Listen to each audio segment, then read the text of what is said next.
Wow. Okay, it's coming up now. This technology can be something else. Hey, is that right? Yeah, I can handle it. Yeah, yeah. Of course, we've been doing it. All right. I think we are here now, and then we are live now. We've connected most of our audience on YouTube, and everybody is watching us at the moment. All right. Good morning, good afternoon, good evening, everyone from wherever you're joining us from. I know that a lot of people have been joining us from US, from Nigeria, from Ghana, from Uganda, from all parts of the world. That's why I say good morning, good afternoon, good evening, and welcome to this our conversation, another insightful conversation today. And I'm very happy that today we are having great people in the house.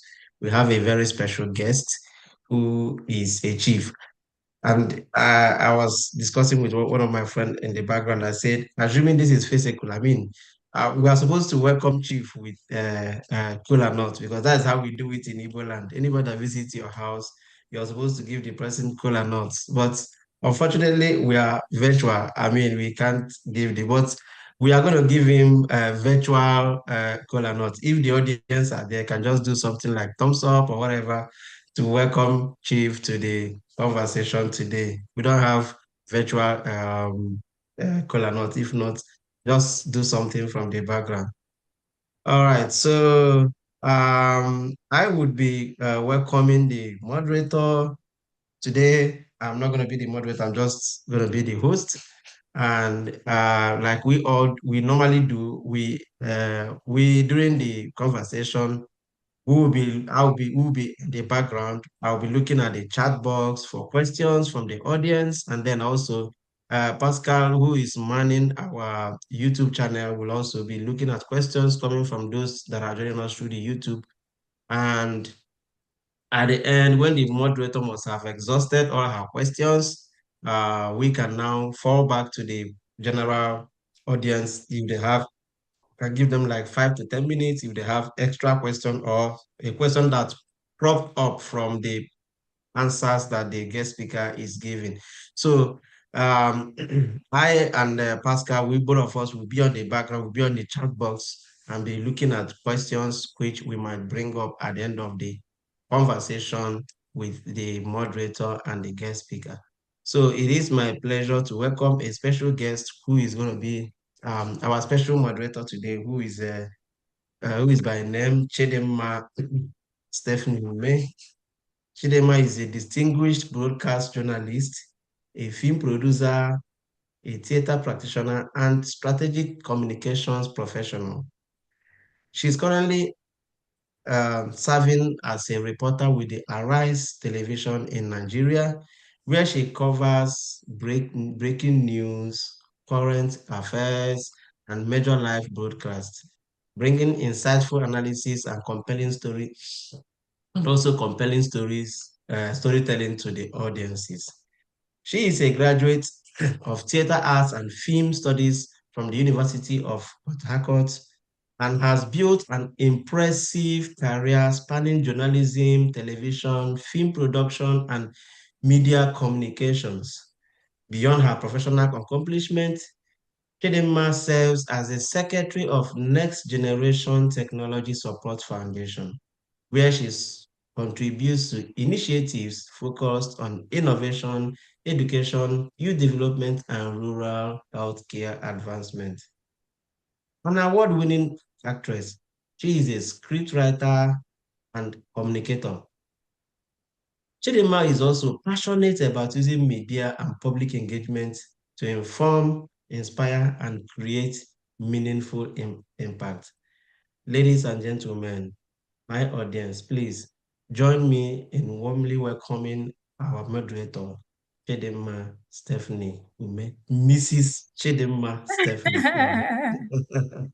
Let's not forget that. Thank you so much. Welcome. Happy to Welcome to me. Thank you so much. That was such a warm and very, very kind welcome. I really appreciate it. Thank Yeah. you. Thank you. Oh, I can see Yeah. I also want this place to be very things and comments. Let's hear you. Let's see you. I see my namesake, Chidima. Thank you. Thank you. Yeah. Okay, so without wasting much of our time, it's my distinct pleasure to introduce our guest speaker today. His name is Chief Albert K. Okparaji. He's the Vice Chairman of the Board of Commissioners of the Suffolk Redevelopment and Housing Authority in Virginia, United States, where he helps provide strategic oversight and leadership for initiatives that promote affordable housing, community development, and neighborhood revitalization. He is also widely recognized for his commitment to community service and his contributions to both the Nigerian diaspora and development efforts in Nigeria. We are very delighted to have him join us today to share his experiences and insights on education, leadership, career growth, and community impact. Chief, thank you so much for honoring our invitation. We're so excited to have you. Oh yeah, this is another time to jam your hands together. Yeah, Chidema. Let's jam those. Like you said, we should have OG, E cola Yeah, nuts, equal or not, yeah. virtual cola nuts. Really excited to have you, sir. And I'm so certain that today is going to be an absolutely amazing conversation already. I can tell, um, not just because of the topic itself, which is very, very interesting, but also because of the very intentionally thought out guests that we decided to have today. So once again, welcome, sir. Thank you, Chidema, and thank you, Stanley, and all the audience out there. I really appreciate the opportunity to really sit down and talk, with you guys, especially on the topic that we are going to look at today. Um, Most times, it is difficult for those of us here to really participate in a lot of the events that are happening in Nigeria because, the communication link has not always been there. And also, for some time now, using this innovative forum is going to actually bridge a lot of the gap in communications between those of us here and those people at home. Um, Let me do a brief introduction of myself. Like you guys aptly said, my name is Chief Albert Kenneth Ezedinachi Operaji. I was born in Umokele in Ebelumu Autonomous Community in Abombisi local government.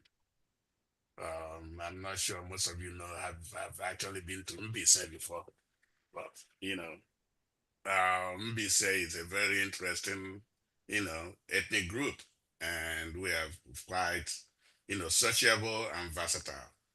Okay. Um, like Chidema, I am also a journalist.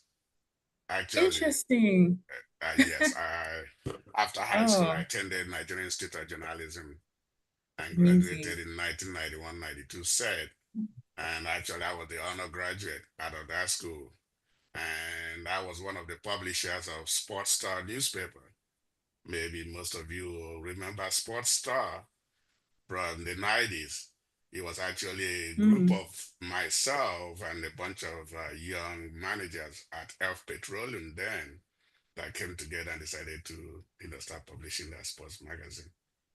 mm, Unfortunately, during the not Abiola, the election debacle of 1992, and and all the restrictions and all the stuff that happened, we had to shut down that publication, and that happened right before I left Nigeria in 1994. But I'm happy to um, be here, and I really appreciate you guys for giving me this opportunity. Thank you. yes, sir. Thank you so much. Really excited to see that I'm talking to my fellow, let's say my learned colleague or my brother in the Really a good pen, journalism. right? Really excited to have this conversation. I can already see the alignment.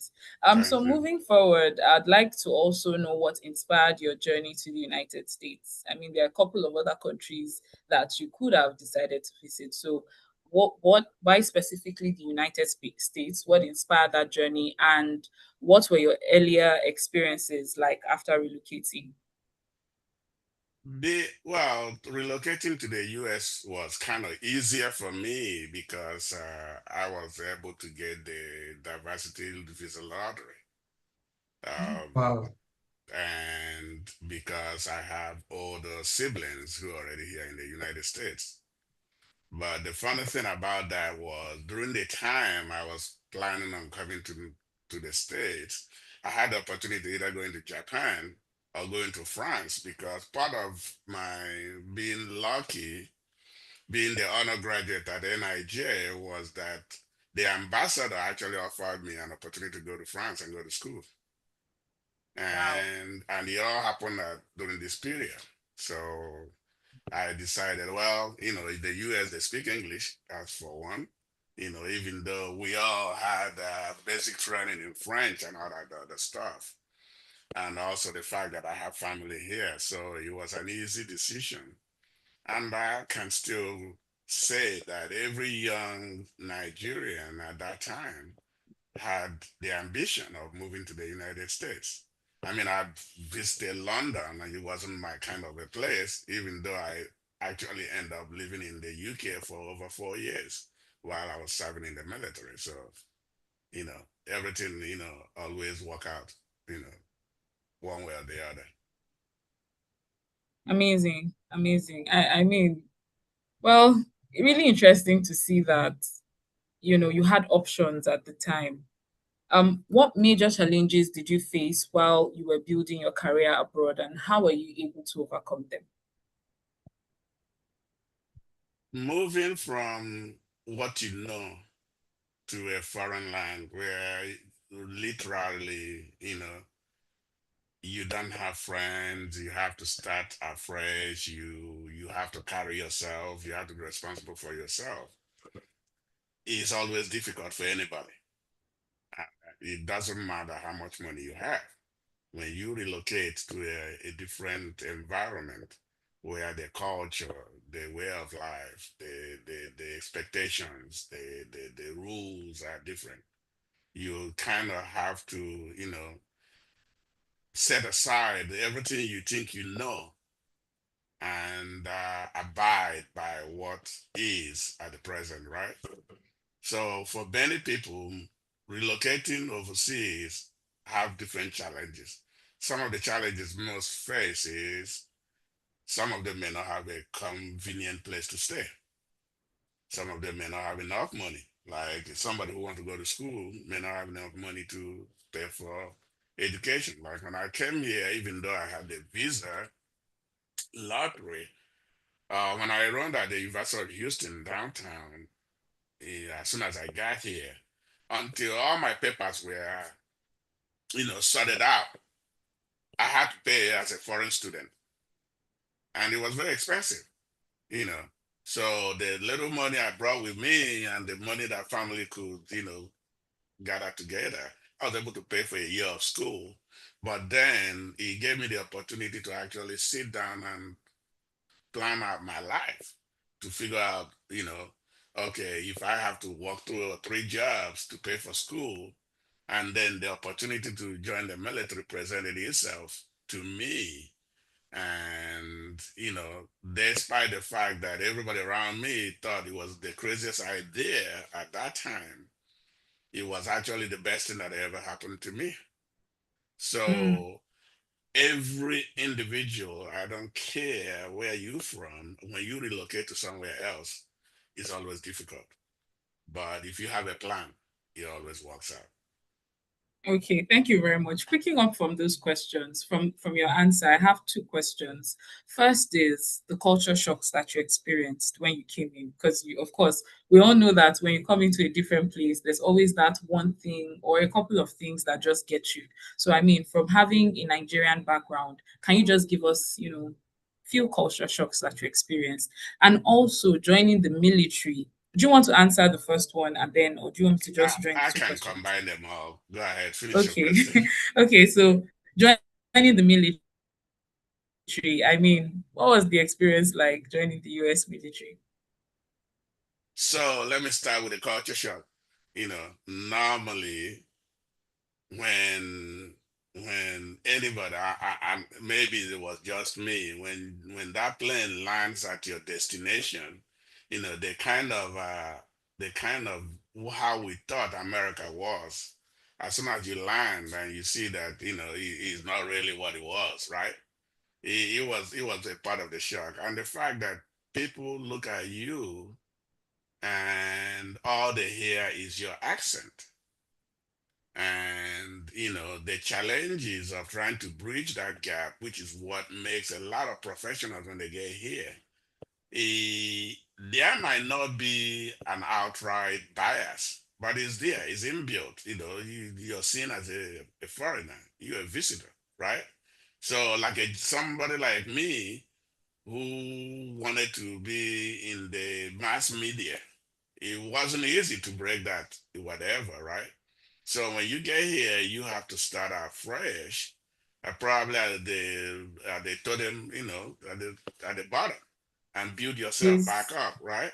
So look at me. Before I left Nigeria, I worked at Elf Petroleum in the manpower planning and development, and I left the job, come here, and I have to work at a golf course or do one or two other different things to be able to survive and pay for school. But you can't just sit, and pass laurels. You have to, buckle up and sit down and plan out your life, which the opportunity to join the military presented to me was that, it was kind of a joke. I have two of my best friends, we were students at University of Houston, and Alan is from Venezuela, and Bill is from River State. So we met at school, and we have become the best of brothers ever since, right? So when the military recruiter, who was also a student, when he saw us, he got interested in us. He wanted to know about us and whatever. And I can tell you, for the past next 6 months, that man was at my door every day knocking. Hey, yo, made up your mind yet? I need. He made promises, which is fine. He's trying to meet his quota. Yeah. And when I actually decided to join, my friends thought I was crazy. That's the funniest part of the story, is the fact that after I left, and at the end of summer of '95, and I left to go to basic training. About 3 months later, my friend Alan, he figured it must be good if I stayed, because they always thought that I was the bougie one who wasn't going to do such a thing, like so when I stayed, he decided to join. So I'm sitting here in Norfolk. I was on the USS Enterprise, and here I am. He texted me and said, "Hey, I'm in Norfolk." I'm like, "Alan, what are you doing in Norfolk?" "Oh, I joined the Navy." So I was on the Enterprise and he was on the George Washington. So we hooked up. He stayed at my place whenever he's not on the ship, and that kind of stuff. And he has been interested. The military, I guess, at that time was the only job, if you could get in, because there were restrictions then for foreigners, especially somebody like me who hasn't got my citizenship at that time. But I was able to bridge the gap because you cannot serve on an aircraft carrier unless you're a citizen.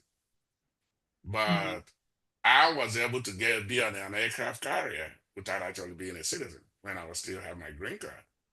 And it changed and opened a lot of doors for me, because the experience, the knowledge, the training, the dedication, it brings it out of you. You can't just think that, you got to bring the Nigerian mentality into the distance, because, we were already in our 20s, mid 20s then, and then you got all the young kids, 18 years old. They might be your supervisor. You just have to buckle up and Do the and job and get it done and yeah, do it to do well. your job, because Yeah, that's what's paying your bill. So it is what exactly. it is. Yeah. Exactly. It's such a story of resilience and doggedness. Thank you so much for sharing. The next question. As the Vice Chairman of the Board of Commissioners of the Suffolk Redevelopment and Housing Authority, what has your experience in public service and community leadership been like? I guess the SRA chair, which is our agency, we are responsible for providing public housing and assistance and all that, whatever, for the citizens of Suffolk. The commissioners are appointed by the city council, and we are responsible to make sure that the CEO and her staff or his staff, whichever, deliver the best public housing anybody can. When I joined the authority about 4 years ago, and it was at the time they were going through a lot of issues, because we not only have a lot of rules and regulations that dictate how the public housing is delivered and all the responsibilities. SRHA was at a kind of at a lower standard based on what HUD, which is the Housing and Urban Development, the federal agency, and the Virginia Housing and Development, and the city, and all the agencies that fund the operations. So it is our responsibility to change the outcome. What I mean by that is that bring the agency back up to an advanced standard, whatever. So we have accomplished a great deal since we joined the agency. Our agency, we're involved in redevelopment. We actually are responsible for over 260 physical housing units that, for the low income, we also provide over 2,600 housing vouchers. So what that means is that if we don't have a physical building to give to an elderly, the disabled, or whatever, we give them a voucher based on income, and they can go out and run a place in the commercial, whatever, in the community. So this is a $28 million annual investment in the people. And as the board, we are responsible to make sure that those services are provided and our executive director, who's the CEO of the agency, runs the agency with her staff and all the contracts. So we approve the strategic plan, we do the budgeting, we hire and fire the CEO, if they do not perform. Actually, since I've been on board, this is our second CEO we're trying to hire right now, because the old CEO, when I came on board, and I was part of the personnel committee, the CEO search committee, to pick a CEO. And unfortunately, about a few months ago, we let her go due to some internal conflict of interest with the staff, So you have to come into these leadership positions with an open mind, but also you have to make sure you protect the taxpayers' money. It's not about the individual. And I can differentiate between the boards here and the boards in Nigeria, because a lot of the people that are in charge of boards over there try to dictate. No, we don't dictate. We listen, we approve, and we help, and we provide, new ways of looking at stuff. Okay, we have an oversight, function, and we are responsible to the city and the HUD and the Virginia Housing Authority to make sure that the budget they give us and the money they provide to provide these services are delivered in an effective way. Yeah. Thank you so much for that answer. And it just goes a long way to show that the work that you do, well, I think it's a blessing to have a job that provides you the opportunity to live out purpose at the same time make an income. The work that you do is very, very helpful and very useful to human beings and to human life. And I'm really, really grateful that I get the opportunity to talk about it. I'd like to ask what lessons you've learned from serving in leadership and community development in the United States. Well, leadership, leadership means a lot to different people, but for me, I wouldn't say that leadership is something that came, in a win. Like I said, I served 26 years in in the Navy. And in those 26 years, rising all the way to senior chief, whatever, you're taught about leadership. As a chief in the military, you are responsible for both the personal and professional development of your people. You know, depends on where I am. Each command I've been in, I'm responsible for over 75 to 200 to 300 people that I work in my department. So I'm responsible for their welfare. I'm responsible to make sure that they and their families are good, to make sure that they are able to do their job, train them, prepare and equip them, and also make sure that I'm accountable for the people's trust in us.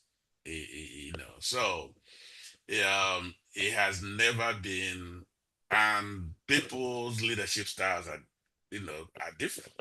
And for me, it's a little bit of a challenge if you are kind of a foreigner. It is not open that you will have to face challenges, but you have to rise above the board.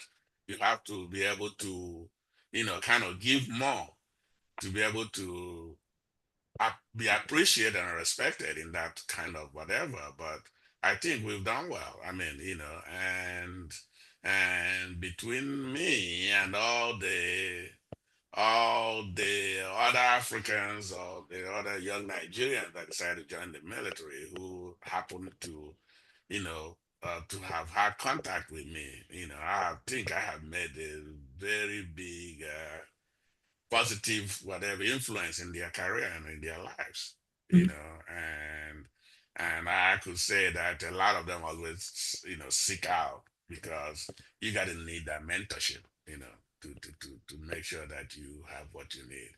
And not only that, leadership to me is also about giving back in the community. For over 50 years, I served as a soccer coach for the youth, Suffolk Youth Athletic, division where I coached advanced soccer skills to 12 to 16-year olds.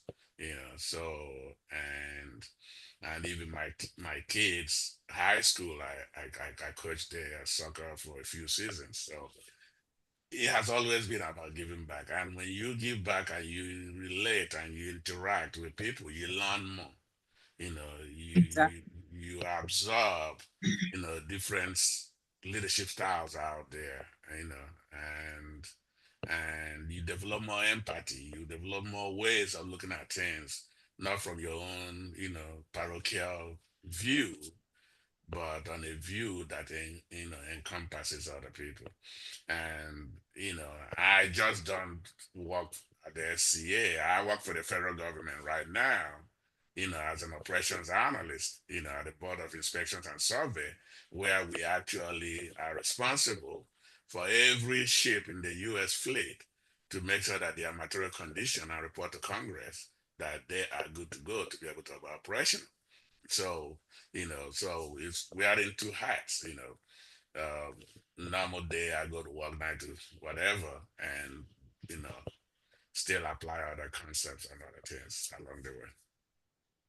Thank you so much, sir. And I would just like to highlight, there are some parts of the responses you gave that I think I would like to rehash because for those of us here in Nigeria, I know that this audience is a mix of international students and aspiring students in Nigeria, different parts of Africa, and the world at large. Some of the biggest challenges that we're facing in the 21st century is the challenge of leadership. People understanding the essence of their positions as leaders, the idea of us leading or getting, getting positions, becoming an international student, moving abroad to study, or even growing in your career ladder is not just, for position or for show, but just like Chief said, it is also a means of giving back to the community. So I might just need to take a second to jot that down or ask yourself, in this area where I find myself, how am I ensuring that I give back in my work, in my career, or in this place where I can lead? How am I making sure that my influence, not just necessarily leadership as per you being in charge, you being the number one or the, most seen person, but you having influence of sorts? Just ask yourself and make sure that whatever it is that you've been given to do, you're not just doing it for show, but you're also doing it to give back to the people around you. Talking about giving back, sir, I understand that you're involved in several developmental projects and community projects back here in Nigeria. So I'd like for you to tell us a little bit about these projects and some of the impacts that they've been making so far. Thank you.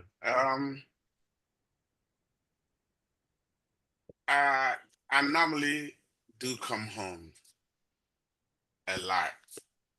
And on my visits in Nigeria, and I know, everyone online or you guys know that there is a gap between development in the cities and development in the hinterland, the villages, the local communities, right?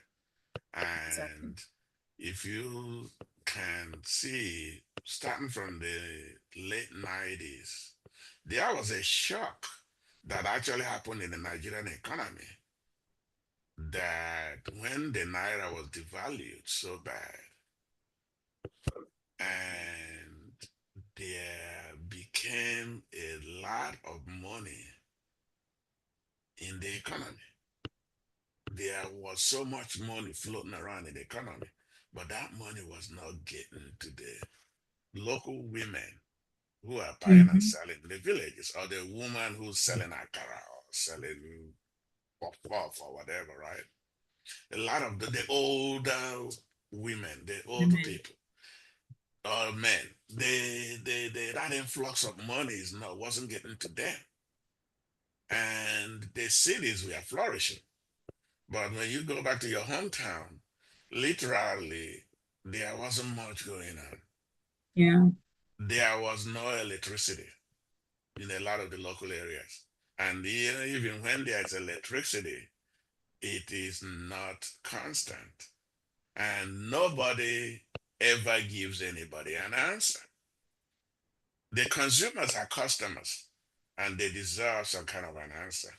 So for me, everybody wants to develop whatever they want to develop individually. I wanted to follow a different concept. What I did was, with my friends and my cousins from my hometown, we formed a progressive union. Instead of the normal local, you know, development union or this or that, we wanted to form a progressive union where we will register it with the SEC. So our local village development organization, we chartered it, we registered it with the Federal Communications, whatever, you all know how that works, SEC in Abuja, whatever. So it's an independent LLC. And those of us here abroad and at home, we meet by Zoom once a month. And any kind of development we wanted to tackle, we take it and we do a fundraiser by ourselves. The whole idea was one person does not develop a community. And when we develop that community or do whatever, everybody claims, you know, that it is our destiny. So all we Yeah. wanted to do was just to say, okay, Umokle Development Union, we would pick projects. So the first project we did was our transformer. The transformer was bought when I was in Lagos. Working at Air. I was part of the people that did the launching to buy the transformer to bring electricity to my village. That was about 30, 32, 33 years ago. That transformer has carried the community all this time.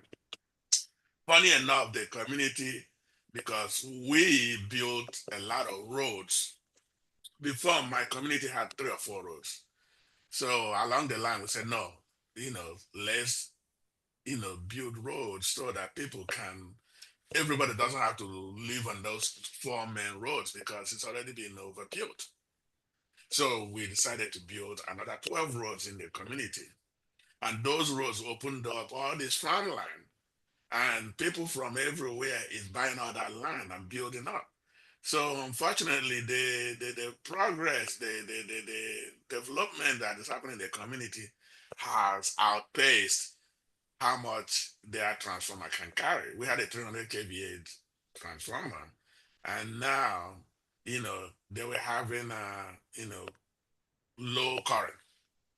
So the first thing we decided to do, okay, fine, we're going to buy a 500 kVA transformer, and we have to do the fundraiser, and we want every son and daughter, even if it's just $1, to contribute, to have that ownership. You understanding that those of us that will give millions, but it Mhm. is a pride of a man to say that I contributed to the development of my community, and that was what we were trying to achieve. So we were able to do that. 35 million naira later, we did that. The next project we did right after it is to put solar light among all the major roads in my village. So what did we do? We called on our brothers and sisters again and said, hey, this is the next whatever. We have to fund that, the solar lights, right? And we did it. Now everybody, all the other communities are learning. How are these people able to do this? Because it's now showing them that when you all are together, you know, things can happen. I don't want to be the only one that said I'm going to give 50 million to build a road in my village when everybody claims ownership of it. No, I want every child, every male, and I mean, unfortunately, like you all know in the Igbo land, a lot of people do not step forward to help in community development. Everybody wants to do it just for it to be their name alone. No, you can't do that. We have to carry the community along. So twice a year we grade the roads. Okay, we pay for it, through community effort. And whatever the Mm. people at home can generate, they help. You know, Last December we launched our scholarship, skill acquisition, and trade scholarship we give. We have 9 young people. 3 of them will pay for their university education for the 4 years. 3 of them will pay Wow. for them to go learn a trade, and when they finish, we'll set them up. 3 of them Wow. we paid for them to go, learn a skill. Okay, if you want to be a plumber, but each one of them we budgeted money. When they're done, the ones we're going to set up, we get the money to set up. That way they can help themselves and they can help their community. And once those people, next year we will launch the next one for 2028, and we're going to increase it to another 15 people, young people in the community. So despite that, helping kids pay for scholarships here, do things there, but our major this thing was the fact that we want the whole community to be involved. Are we getting that participation? No. You know, because the mentality has always been the people in the overseas will pay for it. Let's wait for them to do first before, To do you it. know. So yeah. Our next project is the road, the major road that leads through my community needs to be thought when the past administration years ago did. They stop at a point, and even the road they built is already bad. So we keep maintaining those roads every year. And now we are going to, do a fundraising effort to try to raise 100 million to build that road. Because we're not going to wait for the government to do it for us. But all it takes is a few people to promise and believe and do the work that it takes, and we can achieve it. We have a lot of successful young people in my community, but they do not participate in some of these philanthropic efforts, and we're trying to get everybody along. You know, so I mean, at my age, I've always told my people, we are getting to the point where we are getting tired. We just want the younger ones to take over, to be able to do a lot of this stuff for the community. When you do stuff for your community, there is a pride in it. Even if it's just helping your next door neighbor, allow them to enjoy just tap water. You know, one of the things I discussed with my cousins when I went home at Christmas was, in my kindred alone, there is about 7 or 8 boreholes in individual homes. Yet the people in the kindred are buying water. Why? So, I opened my doors. I told my family, anybody from anywhere that needs water, let it get water. Well, I had to, Wow. I had to take the water out of the compound and put like 3 taps outside my fence, and people can get water 24 hours a day. Get water.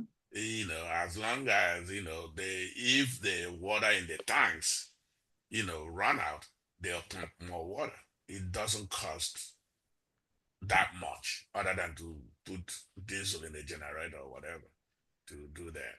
And But pump if water. we had, Wow. like I told my cousin in California, if we had teamed up and built actually a water pumping station, say 6 of us get together and do that, and we just fund the fueling, it would have been easier for everyone to get water without people suffering to get water. When I went home at Christmas too, so when I got home, it was so fun. This is a story that I think I need a lot of our people to start questioning. The NEPA, everybody, we blame NEPA for everything, right?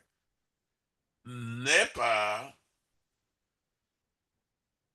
charges you guys a monthly bill, and you guys pay it whether you have power or not. Yeah. Has anybody ever questioned them why you're not getting the service you're paying for? It happened to me at Christmas. I went home, got home, and the community didn't have power. So at the next day, we had our community meeting, annual meeting, and the first thing I asked the chairman of the community was, "Why is there no electricity at home?" They're like, "Oh yeah, the community had a problem with NEPA." So on December 23rd, NEPA, knowing that people are coming home for Christmas, they came to the community without informing them to come and cut off the light. Well, the youths got mad because somebody already tried to vandalize the transformer we just put in. And when they saw these people, they didn't know who they were. They attacked them. So NEPA, because of that, decided, oh, this community is not going to get power anymore. I got home. That's what they told me. I said, what have you all done as a community? Oh, we went, and they said they give them a laundry list of things they have to do. So, okay. The next morning, I went to work at the NEPA headquarters or whatever, and tried to saw the general manager. And I wanted to know what it does it going to take for me to get power for my people. Especially, I brought all these people from overseas. I have about 20 some visitors that came home, you know, and they were coming home to enjoy the ambience of the village. And we have no power. And you got all these people coming from all over the world coming home and they have no power. And there was no genuine excuse or reason for them not to have a power. So the manager said, oh, he's the district manager in MB saying that he was responsible. He said that your people attacked them. So I asked him all the basic questions that a customer should ask. He said, well, what I can do is set up a meeting between you and that manager. I said, fine. Can you set up a meeting for 9 o'clock the next day? And I will go find him at his office. And I did that.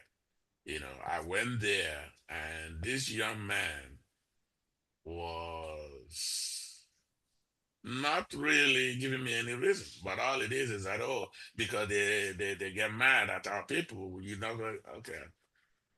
So what are your conditions for me to get power? At the end of the day, it cost me about 1.5 million to distract them So, and pay for the people who say they were hurt. But I told them, I said, when you started a mob mentality, you cannot control the outcome. See, but I was telling them, I said, so I was able to extract from them how much power they have given to that community from December 1st to December 23rd when they cut off the light. Do you know wow. they only had 6 hours of electricity? And most of that time, electricity was in the middle of the night when everybody was asleep. So, but yet you want them to pay you 300,000 as the bill for that month. So I had to make them understand. The problem is that Nigerians do not like to sue.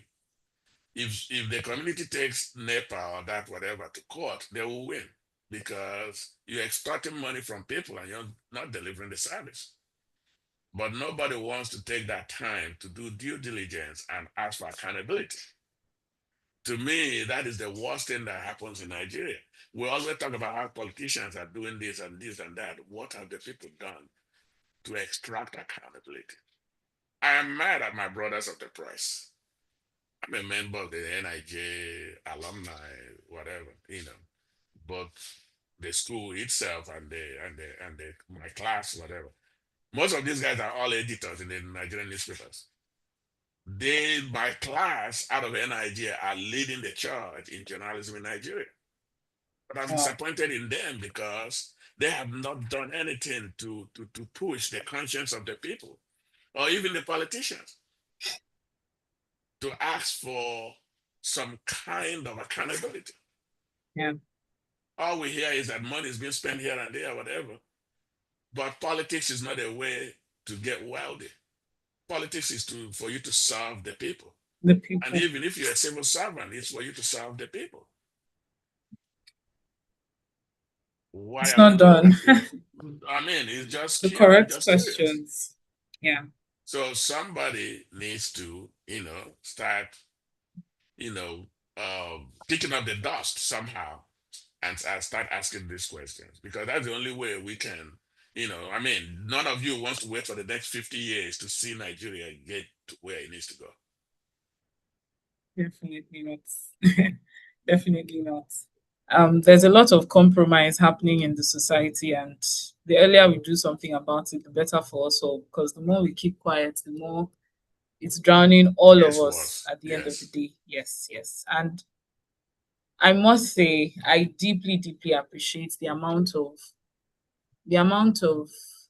thought and the amount of intentionality that you put back into Nigeria. It's very easy to say, I'm not living in Nigeria. You guys sort yourselves out.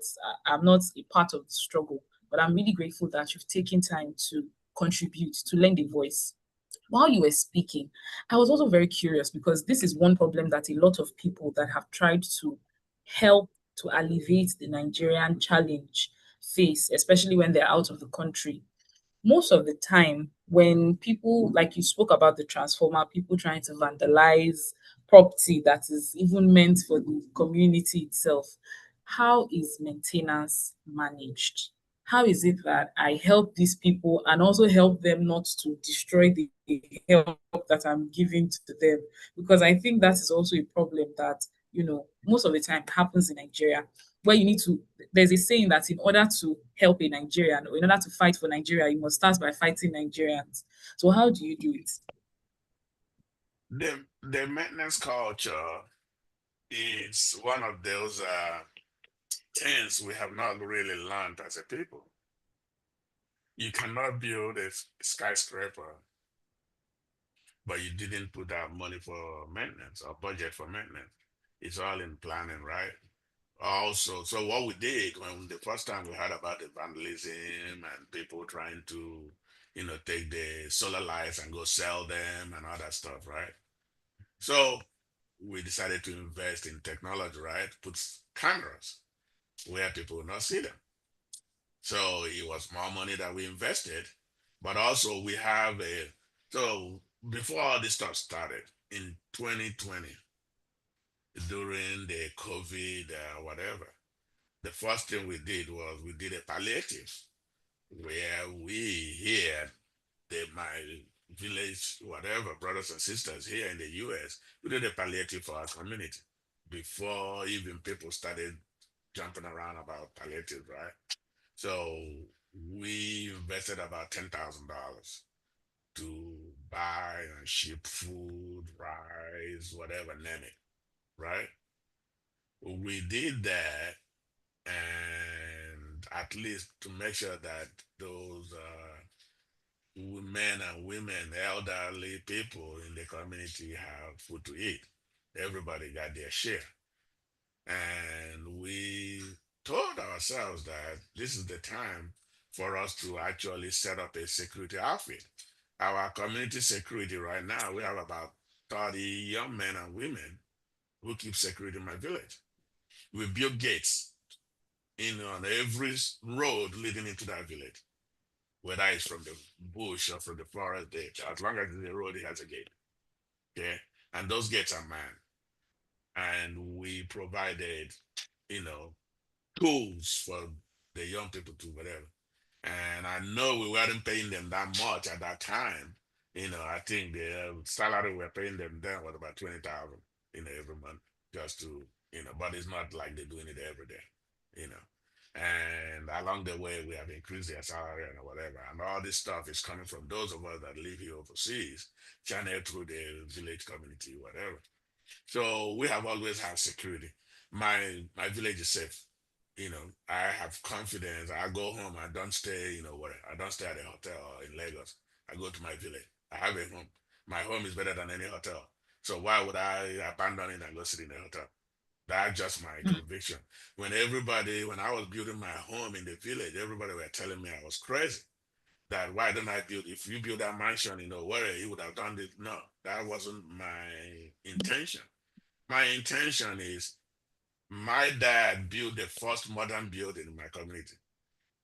If he could do it before 1958, why can't I, as a young man, modernize what we have and do something different? So I built my house in the village. I have an apartment complex in Owerri. I don't need to stay in Owerri. I don't even see it when I go home, but I'm sitting in my village. I want to see my people. I want to relate with them. I want to eat and drink with them because I grew up among them. Why should I be afraid of my own people? I haven't done anything to any of them. Rather, all I do is help. So I want to be comfortable when I go home. And the peace I get out of living in my village is better than anything. Here we have the hustler bustle. You get up at 5 o'clock in the morning, you go to work. By the time you go to bed, it's 11 at night. That ages a lot of us so much because it's a lot of stress. But when I go home, Yeah. that's my peace. That's my quiet time. I want to Quiet hear time. the birds, the chicken crow in the morning, you know. So despite the presence of our security, I'm confident that if you win the hearts of the people, you have nothing to be afraid of. You know, yeah, young people want you to buy them drinks and all that. Sure. How much does it cost you? $200 if you entertain them, you know. But we have to have that unity of mind, that unity of focus to make sure that the things we are building are not being damaged unnecessarily. That the Mhm. young people need to understand that what is being provided is for their own good and for their own comfort. I mean, maybe the most I spend at home is 2 weeks out of a year. I mean, I'm not getting anything out of it, but they are getting, you know. Before somebody was saying to me, before you guys did all this stuff, by 7 o'clock at night, 8 o'clock, this place is like a ghost town. Everybody's in their bed. But now there's Mm. light, there is whatever. At night, till 1 o'clock in the morning, those young men are at the bars drinking and socializing and partying and all that. But they are happy. It takes Yeah. their attention away from committing, whatever, atrocities, Crime whatever. and exactly. So, yeah, maintenance is necessary, and I hope that our local governments, I have always been a champion of leadership from the grassroots. Local governments need to do more to providing infrastructure and maintaining them. The only thing they have to figure out a way is how to make people pay for it. What I mean by that is that a lot of our people do not pay taxes. They like stuff given to them, but it costs money to provide those kind of services. If it is somebody who is even a palm wine tapper, as long as they tap that palm wine and go sell it, they need to give something for the development of their community. The local governments are starved for funds, and I don't know the equity of how they between them and the state distribute those funds. But it doesn't seem like there's a lot of development coming out of the local governments. Oh, thank you so much, sir. Maybe that is something you can research and put on the public forum for Mm. people to say what is happening to our local government.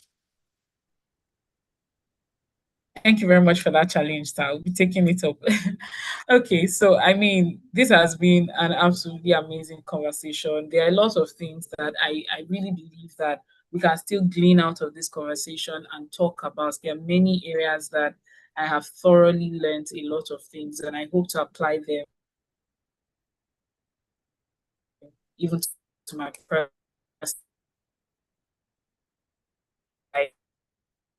But I just want to sign off with one last question. I'd like to know what message you'd want to share concerning leadership, perseverance, cultural identity, and community service. Thank you. First of all, every young person, man or woman, should sit down and map out their life, have a plan. The things might be hard at the moment. I remember when I went to high school in the village, we didn't even have any electricity. We studied with lamps.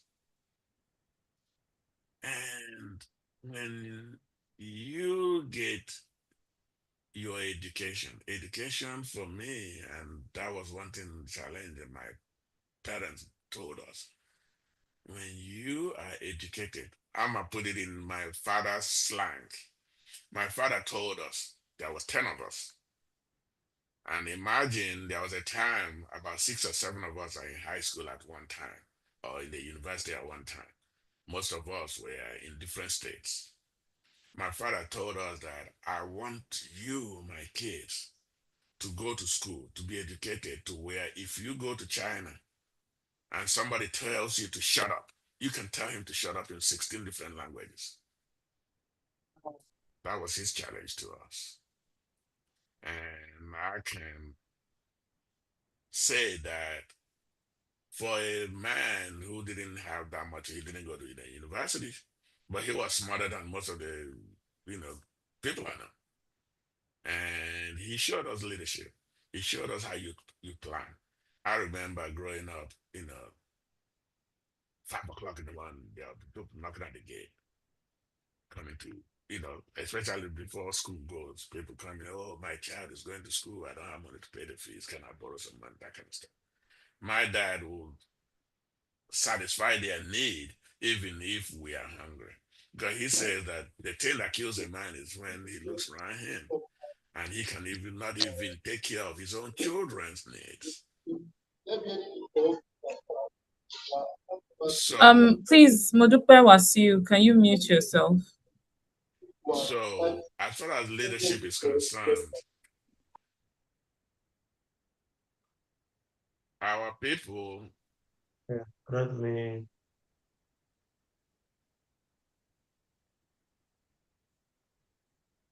as far as leadership is concerned, our people need to be intentional. What I mean by that is that, as a leader, you have to have empathy. As a leader, you have to have integrity, which is the biggest of them all. As a leader, you have to have commitment. As a leader, you have to believe in your people. As a leader, you have to carry them along and dream for them. That was one thing I used to tell my sellers. I used to dream for them. Every one of those sellers can see their future, their potential ahead of them. And was my job to make sure that I dream for them, to show them what is possible. And it should count even in the community. You know, there are some things we want to do as a community and places we want to get to. And I believe that, if you have leaders who all have the same intentions, things will change. Nigeria is not a difficult place to lead. We just have to have some honest people who are taking charge of the leadership. Chidinma, you hearing me?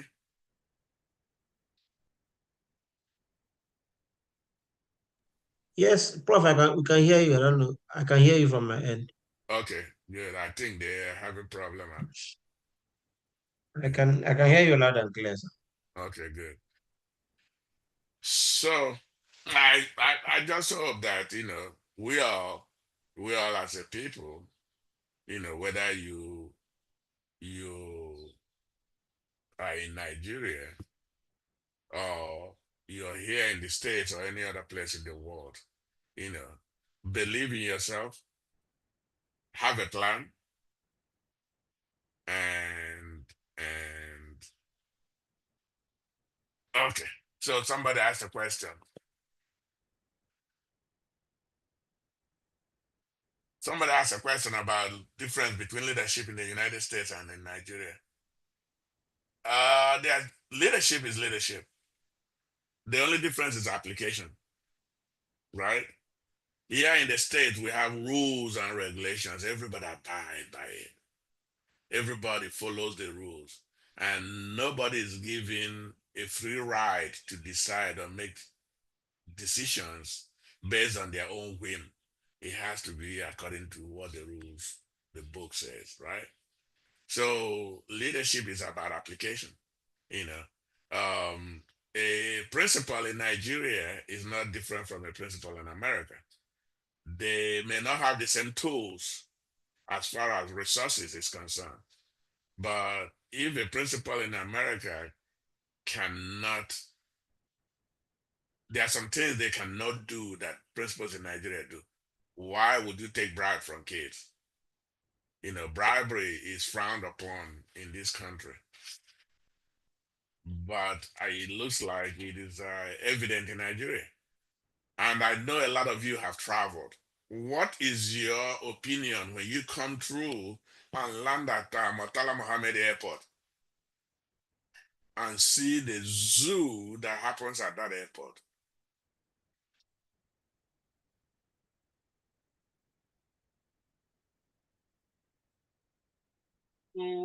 Yes, no.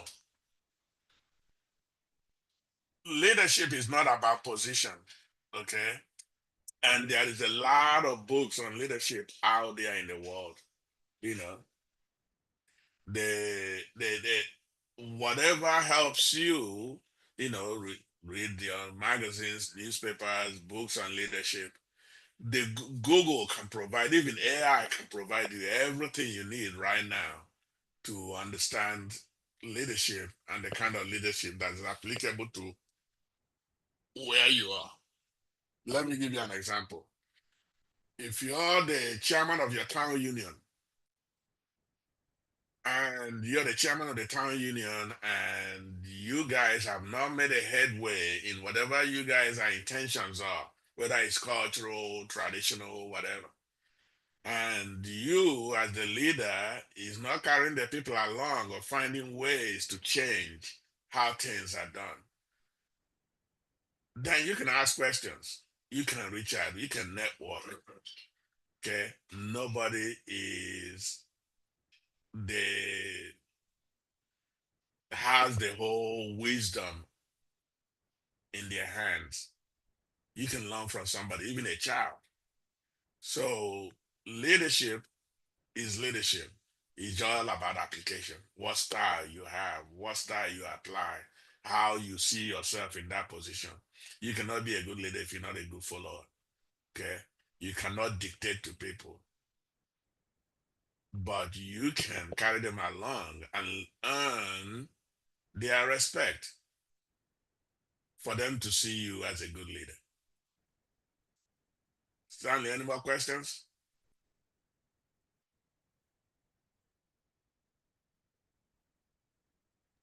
Okay, I don't think there are more questions here. It looks like okay, Chidema is still on, so well, it looks like she No, network I think from what she's telling, I think she has a network issue or something. issues. You know, Yeah, this I is think so. she's being from Nigeria. And, I know. I mean, And it's you know, already 9 o'clock over there. yeah, yeah, Yeah. and probably just like you're talking about NEPA, Oh, somebody maybe has a question on real estate. What's that question? okay. So the other question, okay, I don't know where is the question? Can't see. Linda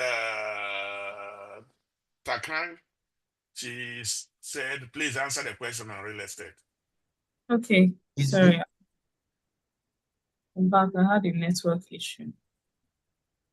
Yeah. Okay. No, Nigeria and the network challenges. Yeah, So I think sorry about that. yeah, Welcome back.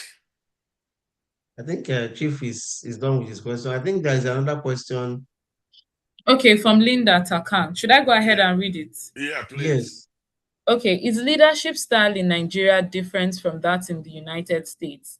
And how can one become successful in real estate in the US?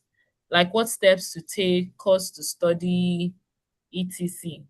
in real estate. Okay, she's asking a question about what Real estate in the US.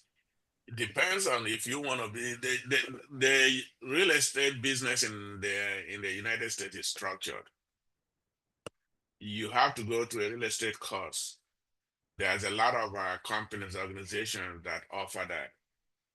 When you pass the exam, when you finish the course, you have about 1 year between doing practical and internship and all that stuff to take your state exam. You have to pass the state real estate exam to be able to practice real estate in America. Now, let's assume you get qualified in Virginia and you want to practice real estate, say in South Carolina. You still have to take the real estate exam in South Carolina to pass the state, to get a permit or the board certification for you to practice. Real estate here is also different from the fact that the real estate sellers, the realtors, they actually work for brokers. They are aligned with brokerage firms. So let's assume I'm,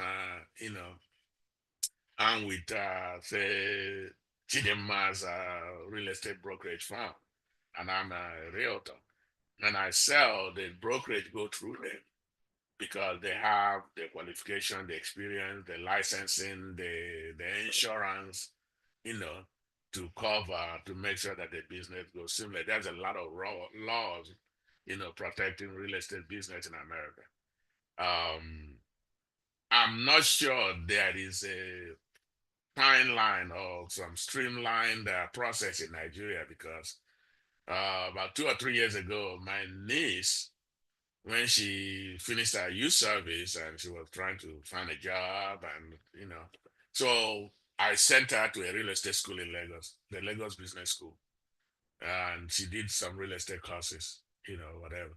But I couldn't find like a brokerage firm to attach her to be able to get all the knowledge and the practical experience she needed. Then she moved to Abuja and she started working for a real estate company or developer, you know. And so there is no commission or no organization that is structured in the real estate business in Nigeria. That's my opinion. I don't know if I'm wrong. If I'm wrong, I need to be corrected. But here, the structure is here, and there's a path to be able to qualify and practice as a realtor in the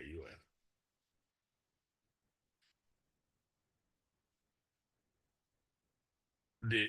Linda, did he answer your question? I'm not Yes, sure. Chief. Thank you so much. Thank you. Welcome.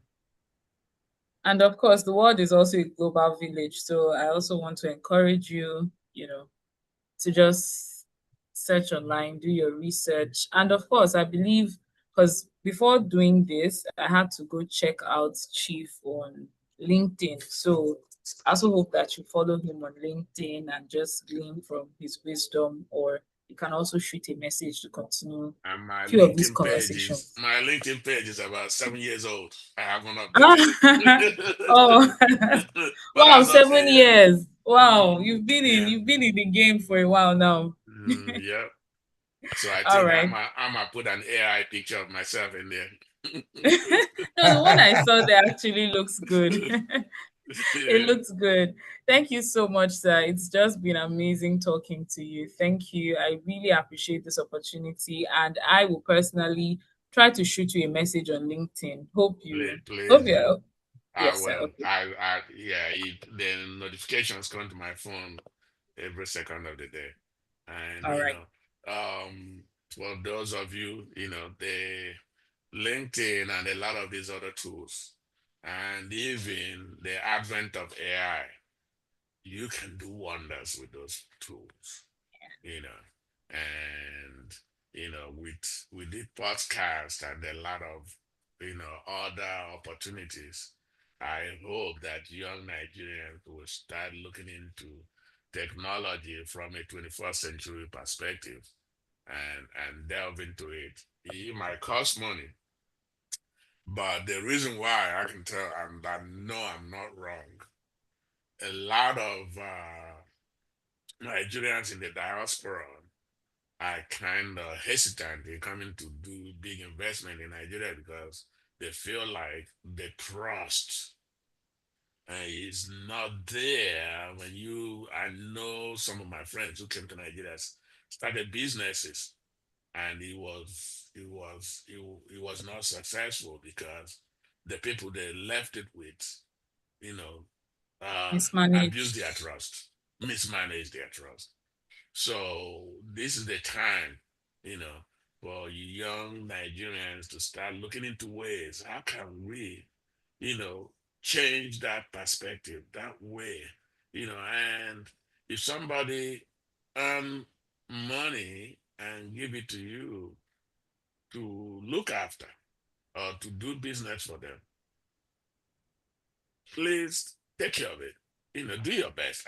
I'm not saying, do magic. There's no magic in business, you know, but at least be accountable.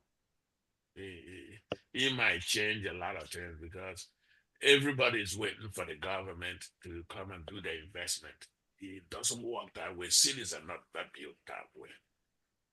Individual effort, individual investment. When we all come together, let's assume I come to Nigeria and I want to set up a finance company. I know the problems I have to go through to be able to get the certification, the registration, the whatever, fine. But then, if I open that finance company, and you all have seen how a lot of banks in Nigeria fell because everybody thought it was, a day at the supermarket, you take what you want. We just have to learn to work honestly and earn our keep. Maybe it could actually bring more investment and more businesses to where young people need jobs. But if we keep expecting the government doesn't know how to create jobs. We create contracts. It's something, we do over here. Most of the things government do, they give out contracts.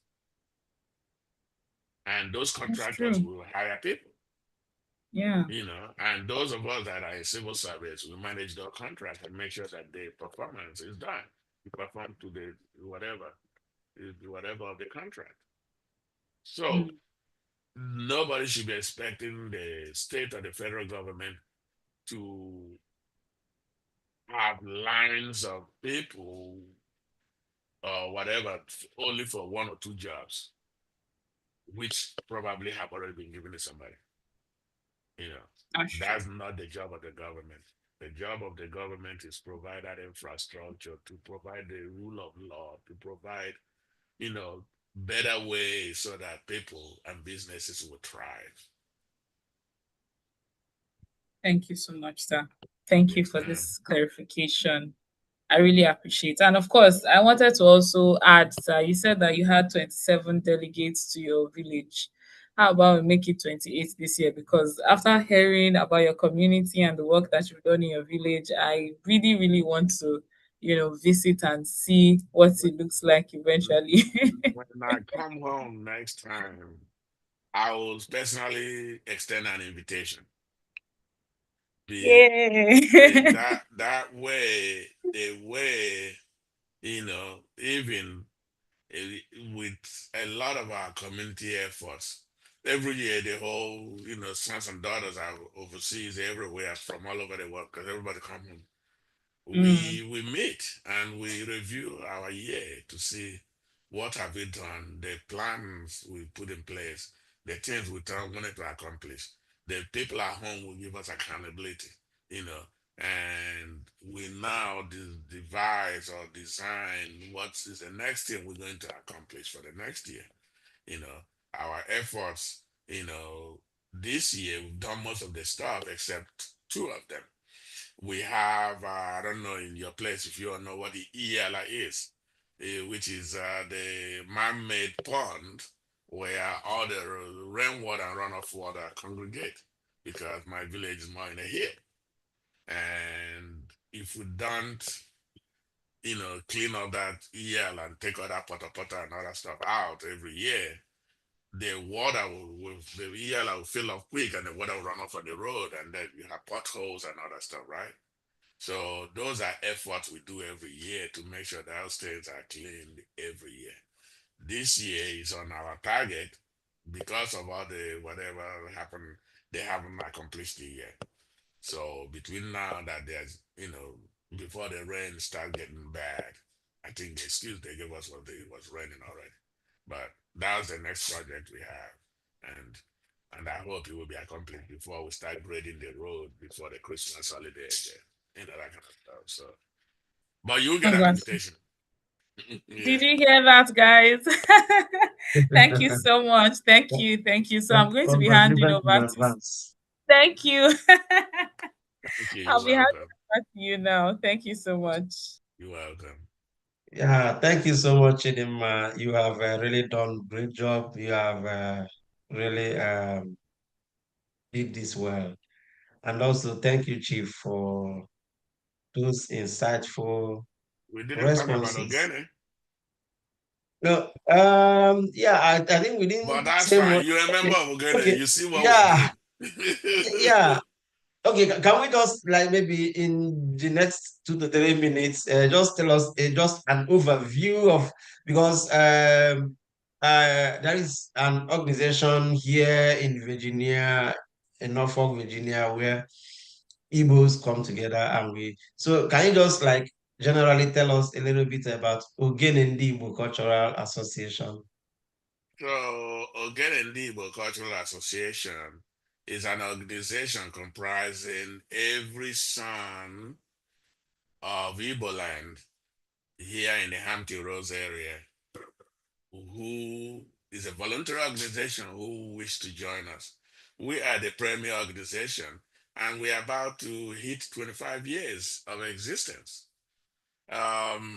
Ogene is a we are the cultural arm. We are the ambassadors of Igbo culture in this area. We get together once a month. Um, we this is an opportunity for us to meet each other, meet our kids, support each other, support our kids, and enhance our culture. We do a lot of events throughout the year, and we are proud because despite the fact that many people don't want to join organization because they always say, hey, village meetings or whatever, whatever. Ogene is an LLC, a non-profit organization, and our intention not only to propagate the culture of the Igbos in the Hampton Roads area. You guys understand that the first slaves that came into America in the 1600s were from the Bight of Biafra. They were Igbos, and they landed in Virginia. That's why there's the Igbo village here in Virginia, a museum built by the state government in Staunton, Virginia. And every year, the Igbos do a pilgrimage to that Igbo village. And we are the closest premier Igbo organization close to Staunton. So our intention is somehow we want to be able to build an Igbo house here in Hampton Roads area. It's still in plan, and we'll be doing a lot of fundraising to be able to accomplish that aim. Chief Mike Ezigbo is our current president, and I'm the current secretary of Ogene Igbo, to which our brother Stanley is now a member. Yeah. Yeah. So we will put him to use, but